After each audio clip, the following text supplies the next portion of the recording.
अब हम बात कर रहे हैं वैदिक काल में वज़न कैसे नापा जाता था, भार कैसे नापा जाता था। तो वैदिक काल में सबसे छोटी संख्या जो होती थी वो होती थी गुंजा के बीजों की, जिसे रत्ती भी कहते हैं, वो 1 रत्ती। उसके बाद 8 रत्ती 1 माशा होती थी, जिसे 1 ग्राम भी कहते हैं। 10 माशा 1 करसा होती थी, जिसे 10 ग्राम कहते हैं। 2 करसा यानी 1 सुक्ति होती थी, जिसे 20 ग्राम कहते हैं। 2 सुक्ति 1 पाला होती थी, जिसे 40 ग्राम कहते हैं। 2 पाला 1 परसृता होती थी, जिसे 80 ग्राम कहते हैं।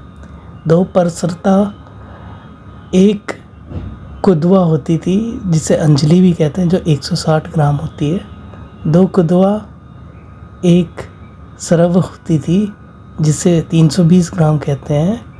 2 सरवा 1 प्रस्था होती थी, जिसे 640 ग्राम कहते हैं।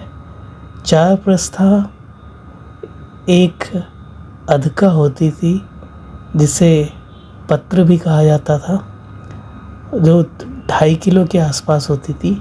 4 अधका 1 द्रोणा होती थी, यानी कि जिसे 10 किलो के आसपास कहा जाता है।